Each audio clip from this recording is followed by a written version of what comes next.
I saw that you guys liked my last story about being a ramp guard in Courthouse Bay. The one I wrote after reading 035 Nuns Post. Figured I might share another. Not gonna lie to you, this one's a bit more brutal in places. A lot less lighthearted than the first one. If blood or interpersonal violence ain't your thing, you might want to skip the last quarter of this story. I was there and I still don't know what happened today. So you won't be too in the dark.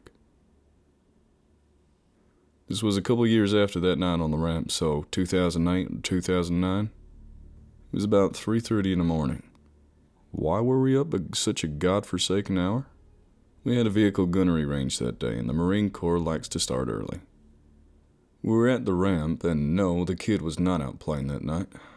Morning, whatever. We were prepping the vehicles to move to the range.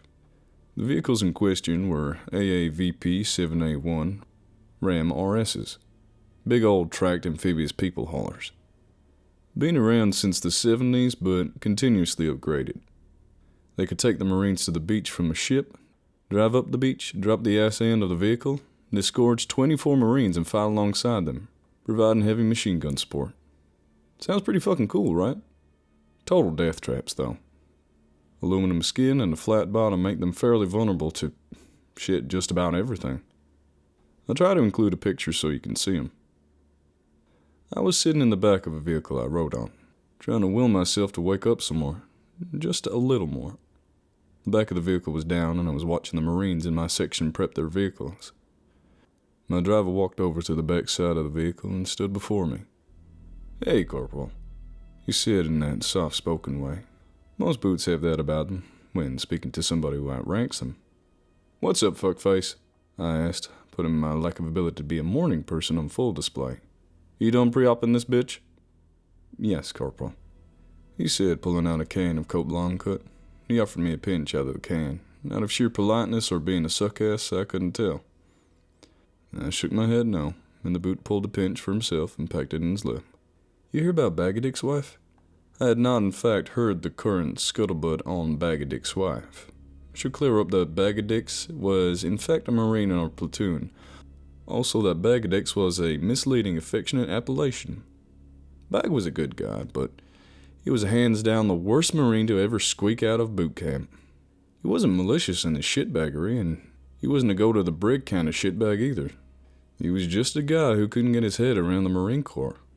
Messed up ranks when talking to higher-ups, decked up uniform, shitty time management skills, and all that kind of stuff. Real give you the shirt off his back kind of dude, though. Somebody gets fucked up at PT, he was the first one trying to render buddy aid. Poorly, but still trying. One of the boots gets bad news from home. He's the first one to sit and listen to them vent. Just the kind of dude he was. Don't get me wrong, we smoked the fuck out of him when he fucked up. There was no real malice in it. Nothing personal, as they say. Just a desire to help this kid get right. His wife was a stripper at Cherry's Gentlemen's Club out the back gate. Awful Marine. Typical boot, though. I looked over at the Marine standing next to another AAV, or track in our section. You could see him looking at his phone in the morning darkness. I could tell he was anxious just from his body language. I looked back at my driver. "They have a fight or something?" I asked before burning my lips with shitty coffee. "Nah, Corporal," my driver said around a huge plug of chew. "She didn't come home last night. Not answering her phone either." I leaned back in my seat and looked over at Bag. Well, that sucked. I watched for a minute more. Watched him try to call his wife one more time. He held the phone to his ear, but eventually his shoulders slumped, and he pulled the phone away from his ear. I looked at my driver. "Grab Dungeon Monkey and get the guns mounted. I'll be back." In case you're wondering, the Dungeon Monkey is a rear crewman who rides down in the troop compartment, or dungeon. Some folks call their rear crewman the Dungeon Master. I, however, think Dungeon Monkey sounds funnier. I got out of my seat and moseyed on down a few tracks to where Bag was still staring intently at his phone, like he was willing it to ring. The grip he had on that thing was damn near about to crush it. "You're a hog ready to go, Bag?" I asked. Bag looked over at me. my eyes filled with anxiety, and nodded. Now, normally Marine Corps customs and courtesy dictated that he say something along the lines of, "Yes, Corporal." Maybe something like, "Hoorah, Corporal," or some other such overly motivated nonsense bullshit. But like I said, Bag of Dicks had a problem wrapping his head around the Marine Corps. I was well within my rights as a non-commissioned officer to rip out his heart and eat his soul, but I wasn't here for that. And on top of that, it just wasn't really my style. I stood looking at him for a sec before I said, "You alright, Bag?" He looked down at his phone, and then back up at me. "My wife never made it home from work," he said, his voice soaking in worry. "She wasn't there when I woke up. I'm worried about her. She usually calls me if she's gone to stay at a girlfriend's house or if she goes home with a guy." Well, maybe her phone. I started to console, but the full gravity of what he said just hit me. "Hold the fuck up. Did you just say if she goes home with a guy?" He looked right up at me, terrified look on his face, like he just said too much. Maybe he hadn't. Maybe he had. And the fuck am I to judge? That's how we have things set up. I do the same thing, not with guys. Well, not that I'm opposed." "Stop talking." I cut him off. We were getting too deep into the weeds on this one, and I was just not equipped to deal with what he was putting down. Not to mention that fucking a stranger, whilst married and falling under the uniform code of military justice, meant brig time and loss of rank and pay. No shit, neither. The UCMJ was written in like 1899 or something, and updated every other century or so. Oral sex, giving or receiving, can technically get you brig time. It's in there, so it's enforceable. Fucking Puritans. You just admitted to something that I was supposed to nail his ass to the wall for. I took a minute to realign my thought process. Took a sip of my shitty coffee and said, "Shit, dude, maybe her phone died, maybe she just got caught up in what she was doing. Let's not freak out." I said in my best impression of a soothing tone. "If we haven't heard from her by noon, I'll try and get you off the range early so you can check up on her. We just need to get through a movement. Can we do that?" Bag looked down at his phone, then back at me. "Yeah, I think I can handle that, Corporal." I put a hand on his shoulder and said, "Shit's probably okay, Bag. Real big brother shit. That's half the job of an NCO anyway." On my way back to my hog, I passed Bag's crew chief, who was dragging in his gear. He had missed the accountability formation at 0230. Our section leader was most likely going to chew his ass out for being late. Maybe smoke him, but it would be done in private, away from the eyes of junior Marines. "Nice of you to join us, bro," I called out to him. He dropped his pack, spun around, and gave me dual middle fingers with a shit-eating grin. He looked like he was still a little drunk from the night before. I remember feeling annoyed with my fellow NCO, but it was a transgression, of which I was not innocent of. Not this morning, but in the past at least. "Hey, Bag's having an issue. Talk to him about what I told him." He waved over his shoulder and kept it pushing. I just lit up a smoke when my section leader called out, telling us to mount up. We'd be pushing out soon. It briefly occurred to me that Bag had gotten his track ready to roll without adult supervision. I remember thinking maybe there was hope for that kid. We did a comms check and lined the vehicles up at the back gate of the ramp. "Hey, Corporal." The driver's voice crackled over the CMC helmet. "Think I just saw someone in the tree line." I felt a pinprick of ice run down my spine. "Don't worry about it. We'll push out. I don't think she'll follow us." I could see my driver's head poking out of his hatch. Turn, look up at me in the turret. I could tell from the tilt of his head he had no idea what I was talking about. I could see him reaching up to his helmet to push the talk switch. "I said, don't worry about it, fucker," I snapped at him before he could let out. I turned and concentrated on the tail lights of the vehicle in front of me. I wasn't as creeped out by the little girl as maybe I had once been. I mean, shit. I worked on the ramp, but I still wasn't eager to see her again. I looked down at Dungeon Monkey through the open cargo hatch on the roof and held out my fist, thumb extended sideways. He looked back up at me, mirrored my gesture, and turned his thumb skywards, which meant nothing was currently on fire in the dungeon. The box he plugged his helmet into was fucked up, so he couldn't talk over the inter-vehicle comms. Mute, but not deaf. I reached up and keyed the helmet out. "Let's wake this bitch up and go shoot some guns, boys!" I said, my voice a little more steady than before. Part of being an NCO is saying cool shit, in an effect to make the guys feel like badasses. I do okay at it. I felt my driver shift the track into gear. A track jolts when it shifts into gear from park. Kind of like when you're fake throwing a ball for a dog, and he starts to run but stops after a step. Watching you, because he knows you're a lying sack of shit. When a 903 cubic inch turbo diesel engine starts pushing 26 tons of twisted steel and sex appeal, it's loud. It's like a Valkyrie with the 2-pack-a-day habit, screaming in your ear. I miss it. I honestly do. The Marine Corps recently started phasing out AAVs for some amphibious Italian armored car. It'll never be as sexy as an AAV. We were just about to reach the first intersection of tank, trail, and road when it came over the platoon net. All Vicks, this is Bone Crusher," the section leader on the lead track said over the radio. "Be advised, we have movement on the deck. Somebody just moved into the trees off to the far left of the tank trail. Didn't get good eyes on them, but keep an eye out. Don't crunch no crunchies." Grunts called everyone that isn't a grunt a pog, person other than grunt. Trackers call everyone who isn't a tracker a crunchy, because people crunch when you drive over them. Marine Corps humor is pretty complex. The tracks had started rogering up, that they had copied. I didn't bother. I felt a knot start to form in my stomach. I grimaced to myself. I know there was going to be some weird shit that day. Felt it in my bones.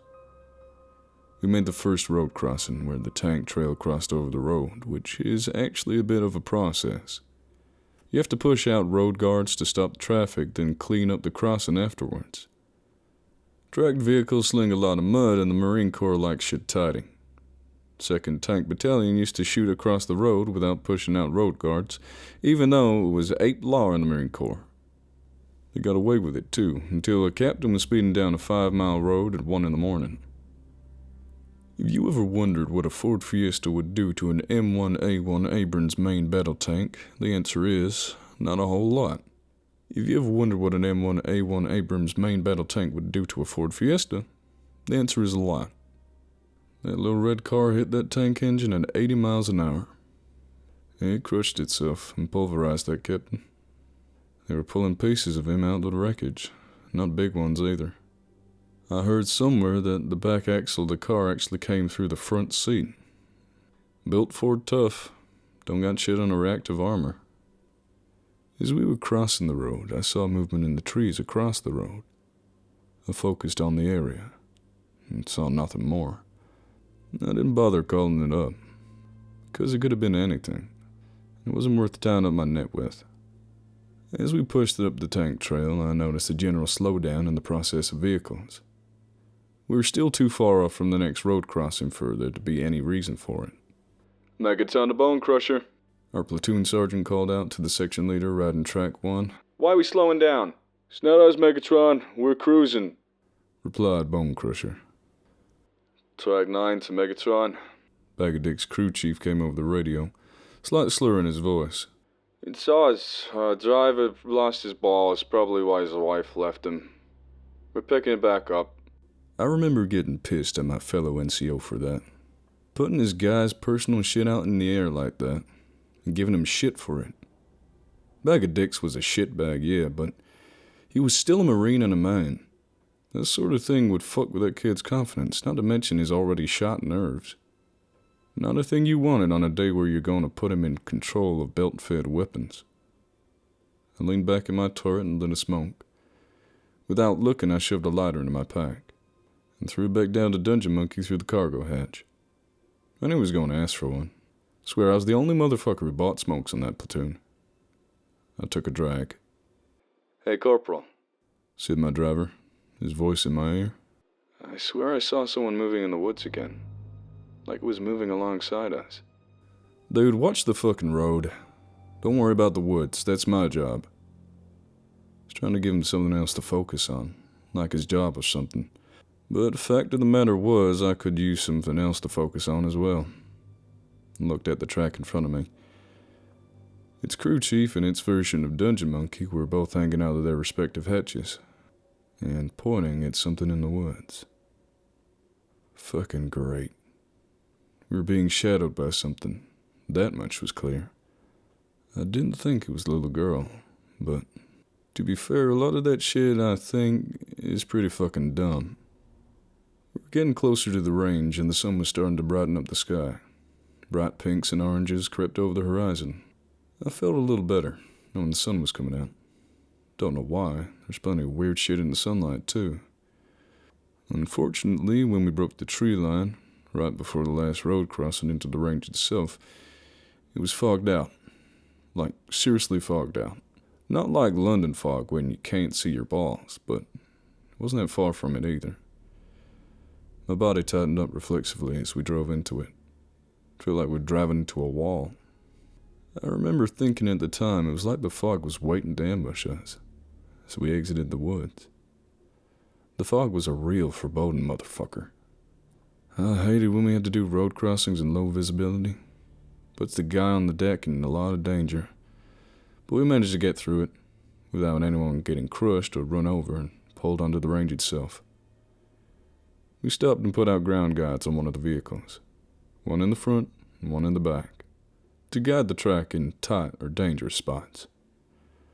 A deep fog bank would count as a dangerous spot. I was on the deck in front of my track. I could barely make out Dungeon Monkey 20 feet away from the back of the track, until he snapped a cam light, a red one. The red light reflecting off the fog and bathing the stocky Marine in full body armor, with the color red and shadows made him look otherworldly, like a battle dwarf from hell. He snapped another cam light and tossed it to me. That was a good idea. We could see each other now, since our flashlights had been made in the 80s and stopped working in the 90s. Dungeon Monkey was pretty smart, for a guy from Georgia, as I was fond of telling him. We moved the vehicles up to their firing points and dropped back the ramps. The driver and the Dungeon Monkey joined me at the back of the vehicle. "How'd you do?" I asked, inquiring about the mechanical integrity of the vehicle. "Good to go, Corporal," my driver said, looking around the fog bank that was now our world. "I didn't spill nothing on fire," said Dungeon Monkey, holding out the pack of smokes I'd thrown at him earlier. He too appeared to be lost in the fog, just looking around. Something had him concerned. My driver was a typical blank-face boot, but Dungeon Monkey wore his emotions like a cheap suit. "All right, get her checked out. Get the guns nice and juicy." Neither of them responded, still lost in the fog. I gave them a moment to respond before I did my best to pierce the fog. "Hey, dickheads!" "Sorry, Corporal," said my driver, shaking his head like he was trying to shake the fog out. "Shit's weird out there, Corp," proclaimed Dungeon Monkey. My driver nodded in agreement. He wasn't wrong. Shit did in fact feel weird out here. I felt it too. You know that feeling you get when something bad's about to happen? Yeah, I fucking felt it. But I was still a corporal of Marines, so I had to put my dickhead hat on. You two are gonna feel fucking weird and balls to forewatch if you don't get my goddamn tractor checked out. They didn't quite scatter, but they did move. The driver heading up the ramp into the vehicle, Dungeon Monkey walking around the suspension looking for obvious damage or leaks. I looked around the range. The fog seemed like it had pushed in us a little. It may have been a trick of the mind, but sure as hell didn't feel like it. I saw my section leader walking up to the back of Megatron's vehicle. Figured that might be a good place to get some word, so I followed him. "Fellas, we ain't doing shit in this stuff," Megatron preached to the section leaders and a couple random crew chiefs. "All we need is for one of these boys to light off a Mark 19 in the wrong direction or too close and we're fucking done, son. Communist MJPs, everyone's getting one." A couple of the Marines present chuckled. I looked around the assemblage, and I noticed there was a lot of apprehensive body language. Marines are by nature square-shouldered beasts, filled with bravado and confidence. Out here, I was seeing a lot of hunched-up shoulders and crossed arms. A few concerned faces. Everyone was feeling it. The weird in the air. I was considering commenting on it, but as an E4 sitting on an E5 through E7 meeting, I was on the council, but not granted the rank of master. So I held my peace. Check out the hogs, juice the guns, feed the boys, do not break the ammo. Gonna wait this shit out. So saith Megatron, so saith the law. After Megatron's sermon, the congregation broke up to spread his gospel. I fell in step beside my section leader.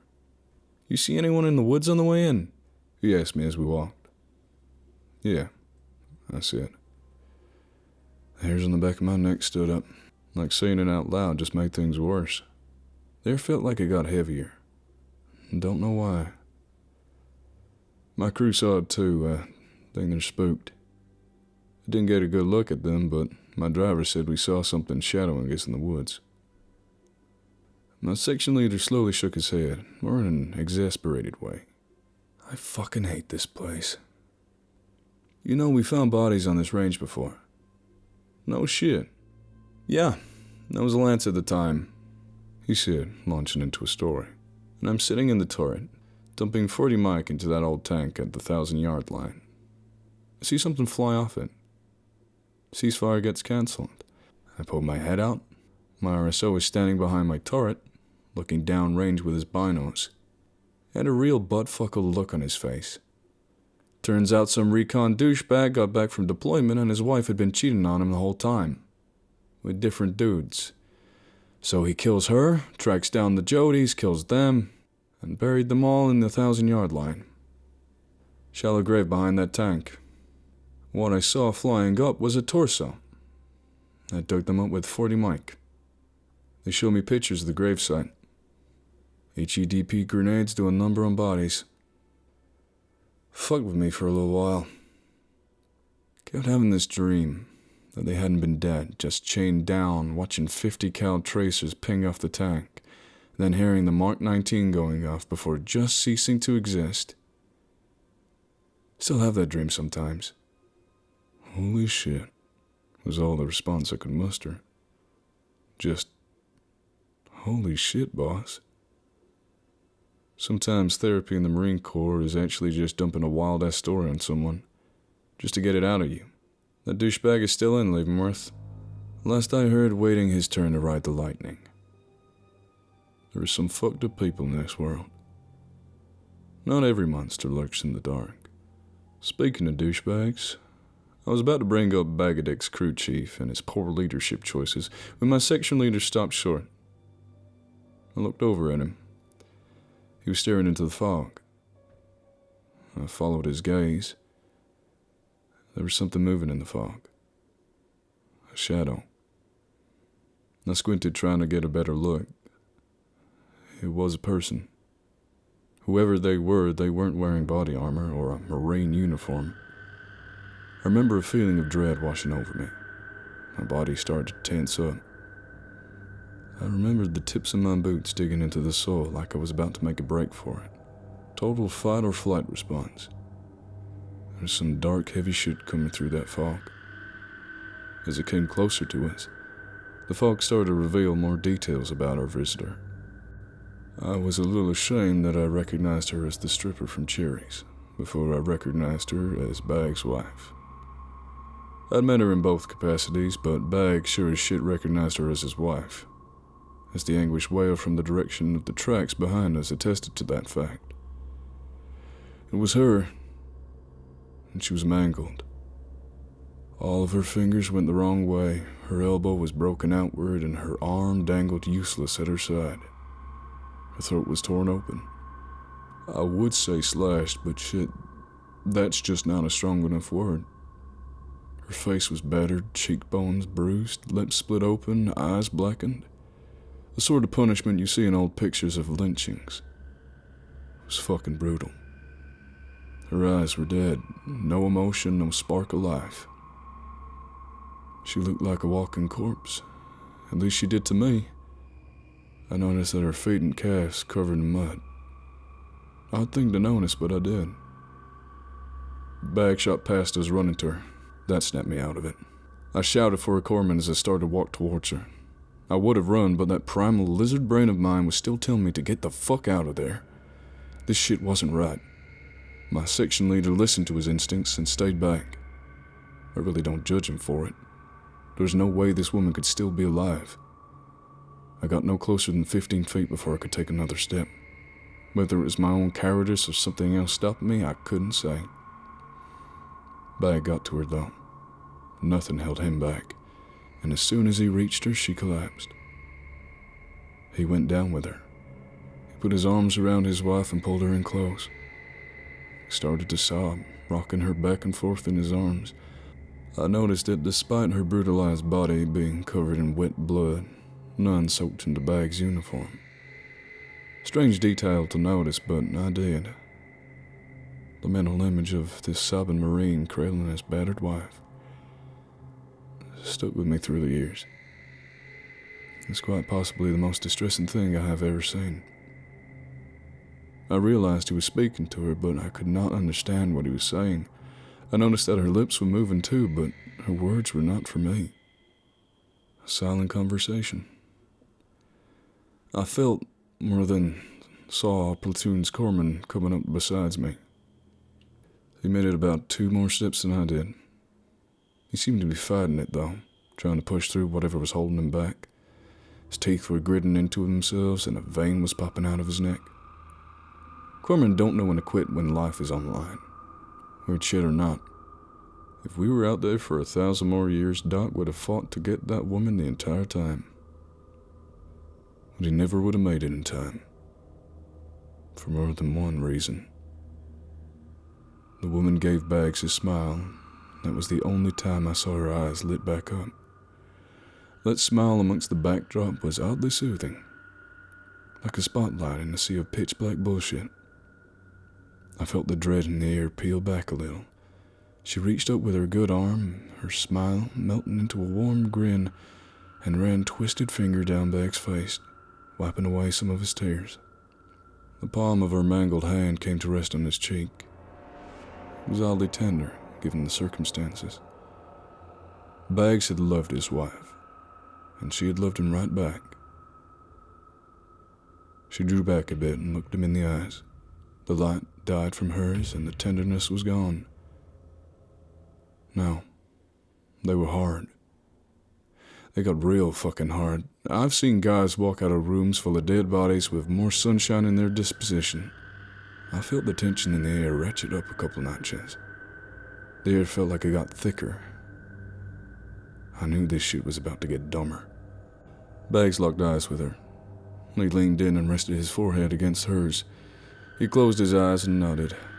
We still had no fucking clue what was going on here. So when she lifted her good arm and pointed, we all turned to look. I say all of us because most of the platoon was watching at this point. I had been so transfixed I didn't even see the rest of the platoon. Come out to see what was up. 52 Marines around the range were all standing in various states of unease. Some were standing there, eyes wide, a couple were crying with Bags. A few were just standing there looking confused. I saw Bone Crusher standing with a cup of coffee and an expression that was physical embodiment of the phrase, "What the fuck?" But when she pointed, we all followed her finger. Even the corpsman was able to break his concentration on her to see what she was pointing at. Like I said, we all followed that finger. Except one of us. No.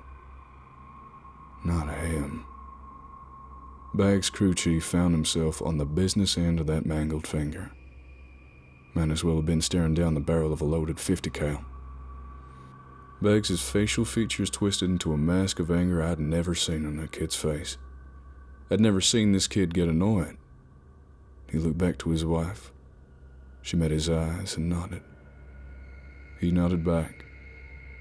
He leaned in and kissed her forehead. He pushed himself up to his feet. The air got downright frigid as he rose. He turned and glared at his crew chief, not saying a fucking word, just glaring. Now, maybe that idiot was still drunk. Maybe the gravity of the situation just didn't register in his mind. I don't know. But he said about the dumbest thing I could think of at that point. Though, She was a fucking stripper, you fucking boot. She wasn't really a person. Yep. He said that dumbass shit. Beggs' eyes got wide. He reached for the knife he kept on his chest armor. It was a KA bar fighting knife. They had been a staple of the Marine Corps Army since World War I or so. They're made for killing.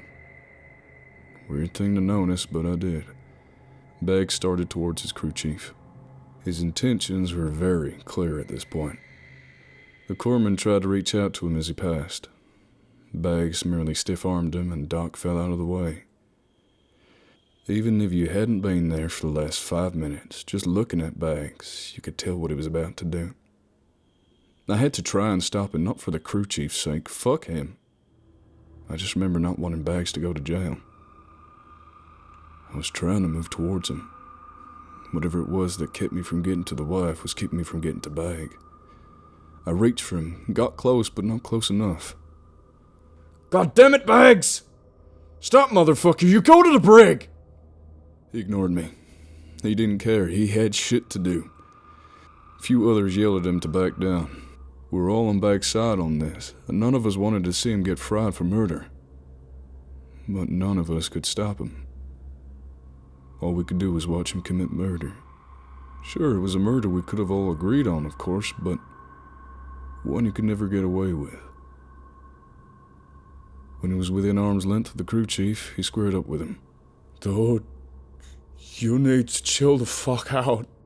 Begg reached out and grabbed him by the throat protector of his body armor. He pulled him close and stabbed him in the belly underneath his flak. I watched him twist the blade and yank as hard as he could sideways. His crew chief's face went white as a sheet, and the shock was evident. I had taught Beggs that move during MCMAPs.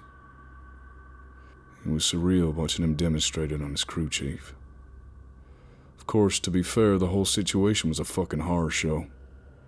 I figured the only thing keeping the crew chief's guts in was the body armor. That's when the screaming started. Beggs threw his chief to the deck and started working on his face with the knife. We all sat frozen, watching Begg cut the guy's face off. One of the boots, who had just gotten to the platoon the month prior, vomited down the front of his chest. I noticed that he had had chili mac abari for breakfast. Bizarre thing to notice, but I did. The screaming turned to a gurgle, and eventually the gurgling stopped. Beggs held up a fistful of meat that used to be his face and tossed it into the grass, as far away as he could. To this day, I don't understand why he did that. What the fuck? I heard Megatron gasp out. I found myself to be in agreement with that statement. I briefly wondered how anyone was going to explain this to the higher-ups. Megatron was going to have a lot to explain. Begg turned around, slowly looking at all of us. I had never seen those eyes in his face. They were hard. His eyes were usually friendly, kind of dopey. But they were hard now. Well, I will admit it. He had just disemboweled somebody and cut their face off, so it was pretty fucking understandable. He looked back to where he had left his wife. She wasn't there anymore. He grunted and nodded to himself. Apparently he was pleased with that. He looked around at us again, all of us staring back shocked. He flicked his knife, slinging bits of flesh onto the grass. He nodded at us again, and jammed the knife into his own throat. No, goddammit! Somebody yelled. Now that I think about it, it was probably the corpsman. He had, as far as he had known, 3 bodies on the deck, and he couldn't get to a single one of them. That must have been his own personal hell. Beggs' eyes rolled into the back of his head and he fell. I don't know if he died of blood loss or he suffocated to death. Most likely it was the blood loss. But as soon as his corpse stopped kicking, I could move again. I looked over to my section leader. He shook his head and said, I fucking hate this place.